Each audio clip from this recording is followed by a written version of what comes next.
Shalom, shalom, beloved. Hey, um, I'm just sitting here. It's coffee time, and I was thinking about one of my hens, one of my chickens. And while I was thinking about her, our King blessed me with um, really an understanding, a revelation that I needed so badly to grasp. And yes, because of my chicken, I'll tell you why. I have one hen now that she's sitting on eggs. Um, a very good friend of mine let me have some eggs. I don't have roosters, so I got some fertilized eggs, and I put them under her. It's been kind of sad because she's has eggs that she lays, and then she sits on them thinking that they're gonna hatch, and it just kind of breaks my heart because she would the eggs that she lays, not fertilized eggs. She'd make the nest all nice and fluff up her feathers, and I'm like, oh, she'd be such a great mother, such a great mama. And so this time that she laid an egg and was trying to take care of it, trying to hatch it, I got these fertilized eggs, put them under her, and she's been just so happy. Like the moment I put these eggs under her, or at least not right away, but I'd say a little after, she just kind of fluffed her feathers up more and gathered the grass and things around in her nest. Just so happy to have more eggs under her. It was really cute. And she's been sitting now. It's been a week. Actually, I think a little over a week. But about a week she's been sitting on these eggs. Takes about 21 days for the eggs to hatch. So we've got like 2 weeks left. And I'm sharing all this with you because it's I have struggled with being discouraged, as I've shared it before, and I've shared this before. My mother was my promoter, agent, if you want to call her that, with my music, the music ministry, and she's not with me anymore, and with all the changes and everything, I've been trying to work on that myself, but I have no experience in self-promotion. I literally just go to places I've never been before, knock on the door, not literally knock on the door, but, go to like just different congregations, places, and just share my information, and yeah, but sometimes it's discouraging because sometimes, people don't know who you are, so they don't want to invite you, and so it's been hard. It's been hard.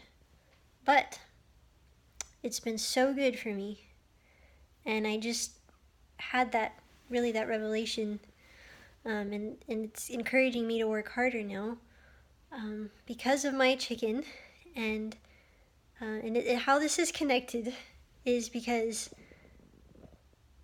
my hen. So now that she's sitting on eggs, she deprives herself of eating, drinking, doing anything she normally would do, like with the other chicken, having fun looking for yummy stuff to eat together, scratching in the dirt. She's given all that up to sit on these eggs. She just sits there, and her life is devoted to these eggs. Her life is devoted to bringing forth life. And so, sacrifice of the food, the drink, everything that is her normal life, things that she'd love to do, things that she'd like to do, has pleasure in doing, she gives up for these chicks she's gonna have, hopefully have, and 21 days. So basically she's fasting for 21 days, pretty much. And but she has this expectation of something great coming. And it's one thing to work hard and to give up things that one likes to do, or just, whatever it is, comfort. it's hard for that. But you know, I'd say I've had times where I've done that for sure, and it's a continual training in life, really, with Abba's help, his strength. But that's one thing, and it's another thing to do that, plus have expectation of something great, have expectation of the kingdom of heaven coming forth. Our spiritual life is connected to our physical life, really. And so to have the expectation of something great coming forth, coming to be, that is so important.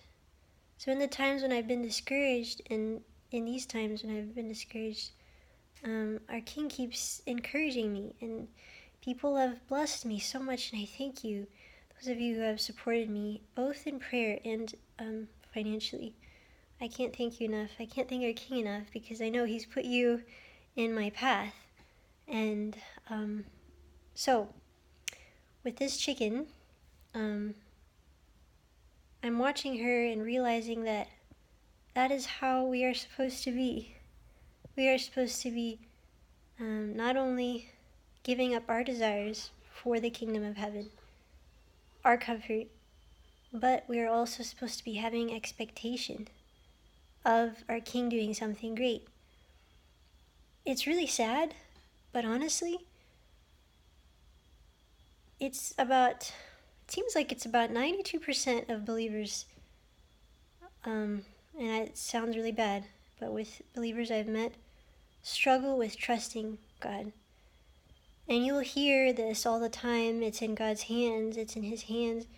Yes, it's in His hands, but are you living that? Are you trusting Him with the expectation, even when it looks like nothing is going to change in your situation? Are you still expecting? Are you still trusting that something is going to happen? Are you worrying? Are you still worrying? I tell you, the rest of the world is looking at us for these things, because the rest of the world, those who do not believe in our King, do not have the hope that we have for the life to come, they're looking for something. They're looking for hope. And if we are not trusting our King, where is our hope? Where is that light? Where is that expectation? So we need to be like the chicken, the hen. Not only working hard, not only giving up our comforts, our comfort zone for the kingdom of heaven, but having expectation, trusting our King. And that also goes into, I want to share this too, if anyone is listening, because I've been there, and anyone's listening who's been through this, even trusting our King in the point where you're at a point in your life where you don't even know you don't even know what to do. You're at such great odds, you don't even know where to start. And even in those moments, those are when the moments you are to trust God, trust Him that He will bring you out of it. And it might not happen right away. It might not happen when you think it's supposed to happen, but it will happen if you expect Him and you trust Him and you love Him. It's going to happen. The great things, bringing you where you need to be. And I mean, He loves you. He loves us. So I'm very happy to say that not long ago I just saw a rainbow. And it was like confirmation too for just with the things I've been struggling with. And I am just so blessed. We are so blessed. Beloved, we are so blessed. And I'm just so thankful. Thank you, Abba. Thank you so much for everything. Thank you. Thank you. Make us like you. Make us like the chickens, expecting life and hope, expecting something great from you. Amen. Amen. Thank you for listening, beloved. Shalom, shalom. I love you so much. Take good care now, okay? All right.